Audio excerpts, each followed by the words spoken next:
ದಿನದ ದೊಡ್ಡ ಸುದ್ದಿಗಳನ್ನು ವಿವರವಾಗಿ ಕೊಡೋ ವಿಶೇಷ ಕಾರ್ಯಕ್ರಮ ಹಾಟ್ ನ್ಯೂಸ್ಗೆ ಸ್ವಾಗತ. ನಾನು ಅಜಿತ್ ಹನುಮಕ್ಕನವರ್. ಇವತ್ತಿನ ಹಾಟ್ ನ್ಯೂಸ್ನಲ್ಲಿ ಬೆಂಗಳೂರು ಪಕ್ಕದ ತಲಘಟ್ಟಪುರದಲ್ಲಿ ಹಾಡಹಗಲೇ ರೌಡಿಗಳು ಮಚ್ಚು ಲಾಂಗ್ಗಳನ್ನು ಹಿಡಿದುಕೊಂಡು ರಸ್ತೆಯಲ್ಲಿ ಓಡಾಡಿದ್ದಾರೆ. ಹಲವರ ಮೇಲೆ ದಾಳಿಯನ್ನು ಕೂಡ ಮಾಡಿದ್ದಾರೆ. ಅದಕ್ಕೆ ಸಂಬಂಧಪಟ್ಟಂಥ ವರದಿಯನ್ನು ಕೊಡ್ತೀವಿ. ಮಹಡಿಯ ಮೇಲೆ ನಿಂತ್ಕೊಂಡಂಥ ಒಬ್ಬ ಧೈರ್ಯವಂತರು ತಮ್ಮ ಮೊಬೈಲ್ನಲ್ಲಿ ಆ ದೃಶ್ಯಗಳನ್ನು ಚಿತ್ರೀಕರಿಸಿಕೊಂಡಿದ್ದಾರೆ. ಇನ್ನು ಬೆಂಗಳೂರಿನ ಮಹಾಲಕ್ಷ್ಮಿ ಲೇಔಟ್ನಲ್ಲಿ ನಸುಕಿನ ಜಾವ ಒಂದು ಬಾರ್ಗೆ ನುಗ್ಗಿದ 4 ಜನ ಕಳ್ಳರು ಬಾರ್ನ ಕೌಂಟರ್ನಲ್ಲಿದ್ದ ಎಲ್ಲ ಹಣನ ಚಿಲ್ಲರೆ ಸಮೇತ ದೋಚಿದ್ದಾರೆ.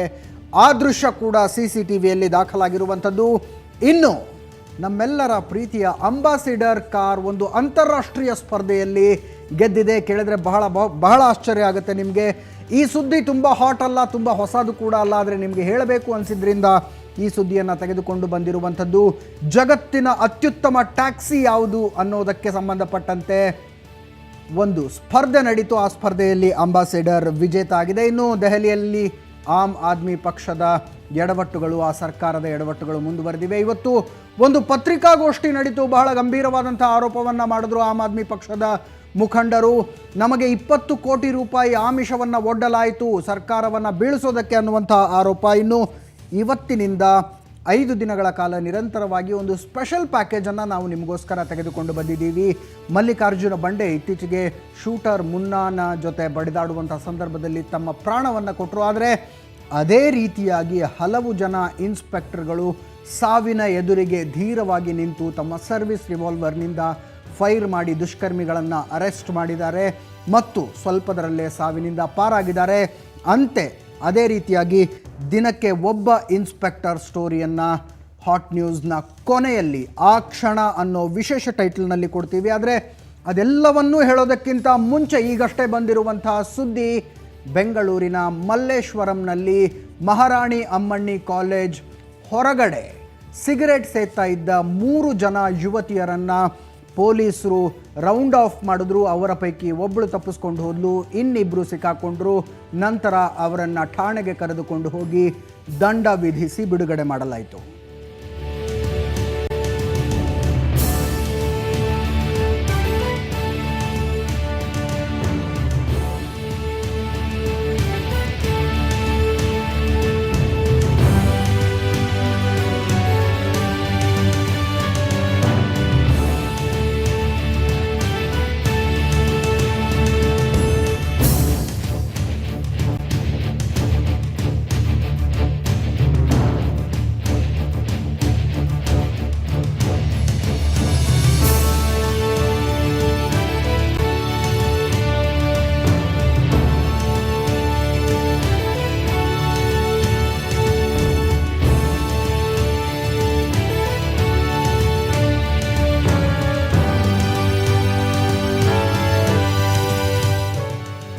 ಎಸ್, ಸ್ತ್ರೀ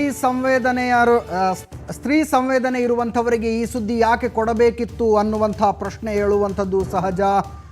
ಹುಡುಗರು ಸಿಗರೇಟ್ ಸೇದ್ತಾರೆ ಬಹಿರಂಗವಾಗಿ ನಿಂತ್ಕೊಂಡು, ಹುಡುಗಿಯರು ಸೇದಿದ್ರೆ ಏನು ತಪ್ಪು ಅನ್ನುವಂಥ ಪ್ರಶ್ನೆಗಳು ಬಹಳ ಸಹಜವಾಗಿ ಹೇಳುತ್ತೆ. ಆದರೆ ಇವತ್ತು ಮಲ್ಲೇಶ್ವರಂನ ಮಹಾರಾಣಿ ಅಮ್ಮಣ್ಣಿ ಕಾಲೇಜ್ ಎದುರುಗಡೆ ನಡೆದಂಥದ್ದು ಬೇರೆಯದೇ ರೀತಿಯಾದಂಥ ಘಟನೆ. ಅಲ್ಲಿನ ಹುಡುಗರು ಪೊಲೀಸರಿಗೆ ಮಾಹಿತಿಯನ್ನು ಕೊಟ್ಟರು. ನಾವು ನಿಂತ್ಕೊಂಡು ಸಿಗರೇಟ್ ಸೇದ್ತಾ ಇದ್ದರೆ ಒದ್ದು ಎಳ್ಕೊಂಡು ಹೋಗ್ತಾ ಇರ್ತೀರಿ, ಆದರೆ ಈಗ ಹುಡುಗಿಯರು ನಿಂತು ಸಿಗರೇಟ್ ಸೇದ್ತಾ ಇದ್ದಾರೆ, ಬನ್ನಿ ಅವರನ್ನ ಕರ್ಕೊಂಡು ಹೋಗಿ ದಂಡವನ್ನು ಹಾಕಿ ಅನ್ನುವಂಥ ಮಾತನ್ನು ಮಹಾರಾಣಿ ಅಮ್ಮಣ್ಣಿ ಕಾಲೇಜ್ ಹೊರಗಡೆಯಿಂದ ಯುವಕರು ಪೊಲೀಸರಿಗೆ ಮಾಹಿತಿಯನ್ನು ಕೊಟ್ಟರು. ತಕ್ಷಣ ಪೊಲೀಸರು ಹೊಯ್ಸಳದಲ್ಲಿ ಬಂದಾಗ 3 ಜನ ಯುವತಿಯರು ನಿಂತ್ಕೊಂಡು ಸಿಗರೇಟ್ ಸೇದ್ತಾ ಇದ್ದರು. ಅವರ ಪೈಕಿ ಒಬ್ಬ ಯುವತಿ ಅಲ್ಲಿಂದ ಪರಾರಿಯಾದಲು. ಇನ್ನಿಬ್ಬರನ್ನು ಕರೆದುಕೊಂಡು ಹೋಗಿ ಪೊಲೀಸರು ದಂಡವನ್ನು ವಿಧಿಸಿದರು. ಮೂಲತಃ ಮುಂಬೈಯವರು ಇವರು ಅನ್ನುವಂಥದ್ದು ಗೊತ್ತಾಗಿದೆ. ಮಹಾರಾಣಿ ಅಮ್ಮಣ್ಣಿ ಕಾಲೇಜಿನಲ್ಲಿ ಇವತ್ತು ಮನಃಶಾಸ್ತ್ರದ ಪರೀಕ್ಷೆ ನಡೀತಾ ಇತ್ತು. ಆ ಪರೀಕ್ಷೆ ಬರೆಯೋದಕ್ಕೆ ಬಂದಿದ್ದರು. ಮೂಲತಃ ಮುಂಬೈಯವರು, ಬೆಂಗಳೂರಿನ ಒಂದು ಪ್ರತಿಷ್ಠಿತ ಕಾಲೇಜಿನಲ್ಲಿ ಇವರು ಮನಃಶಾಸ್ತ್ರವನ್ನು ಅಧ್ಯಯನ ಮಾಡ್ತಾ ಇರುವಂಥ ಯುವತಿಯರು.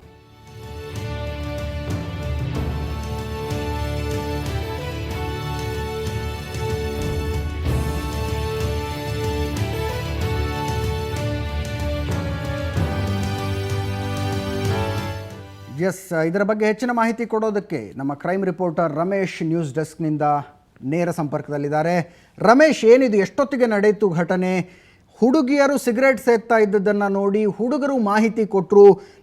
ನಾವು ನಿಂತ್ಕೊಂಡು ಸಿಗರೇಟ್ ಸೇದ್ತಾ ಇದ್ದರೆ ಬರ್ತೀರಿ, ಅರೆಸ್ಟ್ ಮಾಡಿ ಕರ್ಕೊಂಡು ಹೋಗಿ ದಂಡ ಹಾಕ್ತೀರಿ, ಈಗ ಹುಡುಗಿರು ಸೇದ್ತಾ ಇದ್ದಾರೆ ಅವ್ರಿಗೂ ಹಾಕಿ ಅನ್ನುವಂಥ ಮಾತನ್ನು ಹುಡುಗರು ಹೇಳಿದ್ರು ಅನ್ನುವಂಥ ಸುದ್ದಿ. ಏನಿದು ಹೆಚ್ಚಿನ ಮಾಹಿತಿ ಏನಿದೆ ಇದರಲ್ಲಿ? ಅಜಿತ್, ನಿಜಕ್ಕೂ ಈ ಸುದ್ದಿಯಲ್ಲಿ ಹುಡುಗಿಯರು ಸಿಗರೇಟ್ ಸೇದಿದ್ರು ಅನ್ನುವಂಥದ್ದು ಸುದ್ದಿ ಅಲ್ಲ. ಆದರೆ ಒಂದು ಕಾಲೇಜ್ ಆವರಣದ ಮುಂದೆ ನಿಂತು ಸೇದ್ತಾ ಇದ್ದಂಥದ್ದು, ಜೊತೆಗೆ ಇದನ್ನ ಪ್ರಶ್ನಿಸಿದ ಪೊಲೀಸರಿಗೆ ಆವಾಜ್ ಹಾಕಿದಂಥದ್ದು. ಅಂದ್ರೆ ಇವತ್ತು ಬೆಳಗ್ಗೆ 10:30 ಸುಮಾರಿಗೆ ಮಲ್ಲೇಶ್ವರಂನ 18th ಕ್ಲಾಸ್ ಅಲ್ಲಿರುವಂತಹ ಮಹಾರಾಣಿ ಅಮ್ಮಣ್ಣಿ ಕಾಲೇಜ್ ಆವರಣದ ಎದುರಿಗೆ 3 ಹುಡುಗಿಯರು ನಿಂತು ಸಿಗರೇಟ್ ಅನ್ನ ಸೇದ್ತಾ ಇರ್ತಾರೆ. ಆ ಸಂದರ್ಭದಲ್ಲಿ ಅದೇ ರೌಂಡ್ಸ್ ಅಲ್ಲಿ ಬಂದಂತಹ ಒಬ್ಬ PSI, ಮಲ್ಲೇಶ್ವರಂ ಠಾಣೆಯ PSIಗೆ ಈ ಒಂದು ವಿಷಯ ತಿಳಿಸ್ತಾರೆ. ಸರ್, ಅಲ್ಲಿ ಹುಡುಗಿಯರು ಕಾಲೇಜ್ ಆವರಣದ ಮುಂದೆ ನಿಂತು ಸಿಗರೇಟ್ ಸೇದ್ತಾ ಇದ್ದಾರೆ, ಇದನ್ನ ನೀವು ಯಾಕೆ ಪ್ರಶ್ನಿಸಬಾರದು? ಅಂದ್ರೆ ಹುಡುಗರು ಎಲ್ಲ ಸಾರ್ವಜನಿಕ ಸ್ಥಳಗಳಲ್ಲಿ ಏನಾದ್ರೂ ಸಿಗರೇಟ್ ಸೇದಿದ್ರೆ ಅಥವಾ ಬೇರೆ ಯಾರಾದ್ರೂ ಸೇದಿದ್ರೆ ನೀವು ಪ್ರಶ್ನೆ ಮಾಡ್ತೀರಾ, ಆದ್ರೆ ಹುಡುಗಿಯರು ಒಂದು ಕಾಲೇಜ್ ಆವರಣದ ಮುಂದೆ ನಿಂತು ಸಿಗರೇಟ್ ಸೇದಿದ್ರೆ ಯಾಕೆ ನೀವು ಪ್ರಶ್ನೆ ಮಾಡಬಾರ್ದು ಅನ್ನುವಂತಹದ್ದು ಒಂದು ಮಾತನ್ನ ಕೇಳಿದಾಗ ಆಗ PSI ಅವ್ರನ್ನ ಹೋಗಿ ಪ್ರಶ್ನೆ ಮಾಡ್ತಾರೆ. ನೀವು ನಿಜಕ್ಕೂ ಒಳ್ಳೆ ವಿದ್ಯಾರ್ಥಿನಿಯರಾಗಿದ್ರಿ, ಅದು ಕಾಲೇಜ್ ಆವರಣದ ಮುಂದೆ ನಿಂತು ಸಿಗರೇಟ್ ಸೇದೋದು ಒಳ್ಳೇದಲ್ಲ ಅನ್ನುವಂಥದ್ದನ್ನ ಅವರು ಒಂದು ಎಚ್ಚರಿಕೆಯನ್ನು ನೀಡಲಿಕ್ಕೆ ಮುಂದಾಗ್ತಾರೆ. ಆ ಸಂದರ್ಭದಲ್ಲಿ ಆ ಯುವತಿಯರು ನಿಜಕ್ಕೂ ಪೊಲೀಸರಿಗೆ ಒಂದು ಆವಾಜ್ ಆಗ್ತಾರೆ. ನಿಜಕ್ಕೂ ಏನಂದ್ರೆ, ನಮ್ಮ ದುಡ್ಡು ನಮ್ಮ ಮಜಾ, ನೀವ್ಯಾರು ಕೇಳಲಿಕ್ಕೆ? ಮತ್ತೆ ನಾವು ಬಾಂಬೆದಲ್ಲಿ ನಿಜಕ್ಕೂ ಈ ರೀತಿಯಾದಂಥ ಯಾವುದೇ ಕಟ್ಟಳೆಗಳಿಲ್ಲ, ರೂಲ್ಸ್ಗಳಿಲ್ಲ. ಎಲ್ಲಿ ಬೇಕಾದ್ರೂ ಸಿಗರೇಟ್ ಸೇದೋದು, ಏನ್ ಬೇಕಾದ್ರೂ ಮಾಡ್ಬೋದು. ಆದ್ರೆ ಬೆಂಗಳೂರು ಪೊಲೀಸರು ನಿಜಕ್ಕೂ ಸರಿ ಇಲ್ಲ. ಅಂದ್ರೆ ಬೆಂಗಳೂರು ಪೊಲೀಸರ ಬಗ್ಗೆನೇ ಅವ್ರು ಕೆಟ್ಟದಾಗಿ ಮಾತಾಡ್ತಾರೆ. ಮತ್ತೆ ಜೊತೆಗೆ ಅಂದ್ರೆ ಬಾಂಬೆಯಲ್ಲಿ ಆ ರೀತಿ ಇದೆ, ಈ ರೀತಿ ಇದೆ, ಇದನ್ನ ಪ್ರಶ್ನೆ ಮಾಡಬಾರ್ದು, ನಮ್ ದುಡ್ಡು ನಮ್ಮ ಮಜಾ, ನೀವ್ ಯಾರು ಕೇಳಲಿಕ್ಕೆ ಅನ್ನುವಂಥ ಉಡಾಫೆಯ ಮಾತುಗಳನ್ನ ಆಡ್ತಾರೆ. ತದನಂತರ ಅಲ್ಲಿ ಅದರ ಜೊತೆಗೆ ಅವರ ಮಾತಿನ ಚಕಮಕಿ ಕೂಡ ನಡೀತದೆ ಬಹಳ ಹೊತ್ತು. ಹಾಗಾಗಿ ಅವರು PSI ಏನಂತಾರೆ, ಅವರ ವರ್ತನೆಯನ್ನ ನೋಡಿ ನಿಜಕ್ಕೂ ಇವರಿಗೆ ಒಂದು ದಂಡವನ್ನು ಹಾಕಬೇಕು, ಬುದ್ಧಿಯನ್ನು ಕಲಿಸಬೇಕು ಅನ್ನುವಂತ ಒಂದು ನಿರ್ಧಾರಕ್ಕೆ ಬಂದ ನಂತರ ಆ 3 ಯುವತಿಯರನ್ನ ಪೊಲೀಸ್ ಠಾಣೆಗೆ ಕರ್ಕೊಂಡು ಹೋಗ್ಲಿಕ್ಕೆ ಪ್ರಯತ್ನ ಪಡ್ತಾರೆ. ಆದ್ರೆ ಆ ಸಂದರ್ಭದಲ್ಲಿ ಒಬ್ಬಳು ಅಲ್ಲಿಂದ ತಪ್ಪಿಸ್ಕೊಳ್ತಾರೆ, ಇನ್ನಿಬ್ಬರನ್ನ ಪೊಲೀಸ್ ಠಾಣೆಗೆ ಕರೆತಂದು ಅಂದ್ರೆ ಕೇವಲ 10-15 ನಿಮಿಷದ ಒಳಗಡೆ, ಯಾಕಂದ್ರೆ 11 ಗಂಟೆಗೆ ಅವರಿಗೆ ಪರೀಕ್ಷೆ ಇತ್ತು, ಹಾಗಾಗಿ 10 ಗಂಟೆ ಸುಮಾರಿಗೆ ಪೊಲೀಸ್ ಠಾಣೆಗೆ ಕರ್ಕೊಂಡು ಹೋಗಿ ಅವರಿಗೆ ತಲಾ 200 ರೂಪಾಯಿ ದಂಡವನ್ನು ವಿಧಿಸಿ ತದನಂತರ ಅವರಿಗೆ ಪೊಲೀಸ್ ಅಂದ್ರೆ ಎಕ್ಸಾಮ್ ಬರ್ಲಿಕ್ಕೆ ಕೂಡ ಅನುವು ಮಾಡಿಕೊಟ್ರು. ನಿಜಕ್ಕೂ ಈ ಒಂದು ಘಟನೆಯನ್ನು ನೋಡಿದ್ರೆ ನಿಜಕ್ಕೂ ಕಾಲೇಜ್ ಆವರಣದಲ್ಲಿ ಸಿಗರೇಟ್ ಸೇದುವಂತಹದ್ದು, ಮತ್ತೆ ಯಾಕೆ ಸಿಗರೇಟ್ ಸೇದ ಸಂದರ್ಭದಲ್ಲಿ ಹುಡುಗರು ಸೇದಿದ್ರೆ ಪ್ರಶ್ನೆ ಮಾಡ್ತೀರಿ, ಹುಡುಗಿರು ಯಾಕೆ ಪ್ರಶ್ನೆ ಮಾಡಲ್ಲ ಅಂತ ಒಂದು ಸಾರ್ವಜನಿಕರಿಂದ ಪೊಲೀಸರಿಗೆ ಎದುರಾದ ಪ್ರಶ್ನೆ ಯಾವಾಗ ಎದುರಾಯ್ತು, ಆ ನಿಜಕ್ಕೂ ಆವಾಗ ಪೊಲೀಸರು ಅವರ ವಿರುದ್ಧ ಒಂದು ಕ್ರಮವನ್ನು ಕೈಗೊಳ್ಳಲಿಕ್ಕೆ ಮುಂದಾದ್ರು ಅಂತಾನೆ ಹೇಳ್ಬೋದು. ಅಜಿತ್, ಎಸ್, ದೃಶ್ಯಗಳಲ್ಲಿ ನೋಡ್ತಾ ಇದ್ದೀವಿ ನಾವು ಯುವತಿಯರನ್ನ ಪೊಲೀಸರು ಕರೆದುಕೊಂಡು ಹೋಗಿ ಹೊಯ್ಸಳಕ್ಕೆ ಹತ್ತಿಸಿಕೊಳ್ತಾ ಇರುವಂಥದ್ದು. ಕೆಲವಷ್ಟು ಧ್ವನಿಗಳಲ್ಲಿ ಕೂಡ ರೆಕಾರ್ಡ್ ಆಗಿತ್ತು. ಯುವತಿಯರು ಪೊಲೀಸರ ಮೇಲೆ ಬಾಯಿಗೆ ಬಂದಂತೆ ಮಾತನಾಡ್ತಾ ಇದ್ದಂಥದ್ದು, ಕೂಗಾಡ್ತಾ ಇದ್ದಂಥದ್ದು. ಅಲ್ಲಿಗೆ ಒಬ್ಬ ಯುವಕ ಕೂಡ ಸಹಾಯಕ್ಕೆ ಬರ್ತಾನೆ. ಆತ ಯಾರು? ಇವರೇ ಕರೆಸ್ಕೊಂಡ್ರ? ಅವರ ಸಹಪಾಠಿನ ಆತ? ಹೇಗೆ? ಖಂಡಿತ ಅಜಿತ್, ಅಂದ್ರೆ ಅವರ ಬಳಿ ಹಣ ಇರ್ಲಿಲ್ಲ ಅಂತ ಕಾಣುತ್ತೆ. ತದನಂತರ ಯಾವಾಗ ಪೊಲೀಸರು ಬಂದು ಅವ್ರನ್ನ ಪ್ರಶ್ನೆ ಕೇಳ್ತಾರೆ, ಆ ಸಂದರ್ಭದಲ್ಲಿ ನಿಜಕ್ಕೂ ಅಂದ್ರೆ ಆತನ ಆ ಭಾಷೆ ಕನ್ನಡ ಚೆನ್ನಾಗೇ ಮಾತಾಡ್ತಾ ಇದ್ದ. ಅದನ್ನ ನೋಡಿದ್ರೆ ಅವರು ಬೆಂಗಳೂರಿನ ವಾಸಿನೇ ಇದ್ದಾನೆ ಅಂದ್ರೆ ಅವರ ಫ್ರೆಂಡ್ ಅನ್ನ ಕರೆಸ್ಕೊಂಡು ತದನಂತರ ಅವರ ಮೂಲಕ ಅವರಿಗೆ ಒತ್ತಡವನ್ನ ಏರಲಿಕ್ಕೆ ಪ್ರಯತ್ನವನ್ನು ಪಡ್ತಾರೆ. ಆದ್ರೆ ಯುವಕ ಎಷ್ಟೇ ಕನ್ವಿನ್ಸ್ ಮಾಡಿದ್ರು ಕೂಡ ಯಾವಾಗ ತಪ್ಪು ಮಾಡಿದ್ರು ತಪ್ಪಿಗೆ ತಕ್ಕಂತೆ ಶಿಕ್ಷೆ ಆಗ್ಲೇಬೇಕು, ದಂಡವನ್ನು ವಿಧಿಸಲೇಬೇಕು ಅಂತ ಪೊಲೀಸರು ಮುಂದಾದ ಸಂದರ್ಭದಲ್ಲಿ ಆ ಯುವಕ ಬಂದು ಅವರಿಗೆ ಒಂದು ಅಂದ್ರೆ ಇಬ್ಬರು ಯುವತಿಯರು ಏನು ಕಟ್ಟಬೇಕಾದಂತ ಹಣವನ್ನು ಅವನು ಕಟ್ತಾನೆ. ಒಟ್ಟಾರೆ ಯುವಕ ಅವನ ಸಹಪಾಠಿ ಅಂತ ಎನ್ನುವಂತಹದ್ದು ಸದ್ಯಕ್ಕೆ ಗೊತ್ತಾಗಿರುವಂತಹ ಒಂದು ಮಾಹಿತಿ. ಅಂದ್ರೆ ಏನು ಇಬ್ರು ಯುವತಿಯರಿದ್ದಾರೆ, ಇಬ್ರು ಕೂಡ ಇಂದಿರಾನಗರದ ಪ್ರತಿಷ್ಠಿತ ಕಾಲೇಜೊಂದರಲ್ಲಿ ಡಿಗ್ರಿಯನ್ನು ಓದ್ತಾ ಇದ್ದಾರೆ. ಆ ಯುವತಿಯರಿಗೆ ಇವತ್ತು ಮನಃಶಾಸ್ತ್ರ ವಿಭಾಗದಲ್ಲಿ ಒಂದು ಪರೀಕ್ಷೆ ಕೂಡ ಇತ್ತು ಮಹಾರಾಣಿ ಅಮ್ಮಣ್ಣಿ ಕಾಲೇಜಿನಲ್ಲಿ. ಹಾಗಾಗಿ ಇವತ್ತು ಮಹಾರಾಣಿ ಕಾಲೇಜ್ ಬಳಿ ಬಂದ ಸಂದರ್ಭದಲ್ಲಿ ಅವರ ವರ್ತನೆ ನಿಜಕ್ಕೂ ಅಲ್ಲಿದ್ದಂತ ಸಾರ್ವಜನಿಕರನ್ನ ಮತ್ತೆ ಇತರೆ ಸಹಪಾಠಿಗಳನ್ನು ಕೂಡ ಸಾಕಷ್ಟು ಕೆಂಗಣ್ಣಿಗೆ ಗುರಿಯಾಗಿಸಿತ್ತು. ಆದ್ರೆ ಅದಕ್ಕೆ ಬುದ್ಧಿ ಹೇಳಲಿಕ್ಕೆ ಮುಂದಾದಂತ ಪೊಲೀಸರಿಗೂ ಕೂಡ ಅವರು ಅಂದ್ರೆ ಕೆಂಡಾಮಂಡಲಾಗಿ ಬಾಯಿಗೆ ಬಂದಂತೆ ಮಾತಾಡಿದ್ದು ನಿಜಕ್ಕೂ ಈ ಒಂದು ಕಠಿಣ ಕ್ರಮವನ್ನು ಕೈಗೊಳ್ಳಲಿಕ್ಕೆ ಒಂದು ಪ್ರೇರಣೆ ಆಯ್ತು ಅಂತಾನೆ ಹೇಳ್ಬೋದು. ಧನ್ಯವಾದ ರಮೇಶ್, ನಿಮ್ಮ ಈ ಎಲ್ಲ ಮಾಹಿತಿಗಾಗಿ. 3 ಜನ ವಿದ್ಯಾರ್ಥಿನಿಯರು ಸೈಕಾಲಜಿ ಓದ್ತಾ ಇದ್ರು. ಇವತ್ತು ಪರೀಕ್ಷೆ ಬರೀಬೇಕಾಗಿತ್ತು, ಪರೀಕ್ಷೆ ಬರೆಯೋದಕ್ಕೆ ಬಂದಿದ್ರು. 11 ಗಂಟೆಗೆ ಪರೀಕ್ಷೆ ಆರಂಭ ಆಗಬೇಕಾಗಿತ್ತು. 10 ಗಂಟೆಗೆ ಸಾರ್ವಜನಿಕ ಸ್ಥಳದಲ್ಲಿ ಧೂಮ್ರಪಾನ ಮಾಡ್ತಾ ಇದ್ದಂಥ ಆರೋಪದ ಮೇಲೆ ಮಲ್ಲೇಶ್ವರಂ ಪೊಲೀಸರು ಇವರನ್ನು ಠಾಣೆಗೆ ಕರೆದುಕೊಂಡು ಹೋದರು. ಒಬ್ಬೊಬ್ಬರಿಗೆ 200 ರೂಪಾಯಿ ದಂಡವನ್ನು ವಿಧಿಸಲಾಯಿತು. ಇನ್ನೊಬ್ಬ ಹುಡುಗಿ ಅಲ್ಲಿಂದ ತಪ್ಪಿಸಿಕೊಂಡು ಓಡಿ ಹೋಗೋದರಲ್ಲಿ ಸಫಲಳಾದಳು. ಇದು ಹುಡುಗಿಯರು ಧೂಮ್ರಪಾನ ಮಾಡಿದ್ದಕ್ಕಾಗಿ ಖಂಡಿತವಾಗಿಯೂ ಸುದ್ದಿ ಅಲ್ಲ. ಸಾರ್ವಜನಿಕ ಸ್ಥಳದಲ್ಲಿ ಧೂಮ್ರಪಾನ ಮಾಡಿದ್ದಕ್ಕೆ ಹುಡುಗರು ಕಂಪ್ಲೇಂಟ್ ಮಾಡಿದ್ರು. ನಂತರ ಪ್ರಶ್ನಿಸಿದ ಪೊಲೀಸರಿಗೆ ಈ ಯುವತಿಯರು ಬಾಯಿಗೆ ಬಂದ ಹಾಗೆ ಮಾತನಾಡಿದ್ರು. ಹಾಟ್ ನ್ಯೂಸ್ನಲ್ಲಿ ಒಂದು ಸಣ್ಣ ಬ್ರೇಕ್ನ ಸಮಯ ಆಗಿದೆ. ಬ್ರೇಕ್ನ ನಂತರ ಇನ್ನೊಂದು ಇಂಟ್ರೆಸ್ಟಿಂಗ್ ಸ್ಟೋರಿ.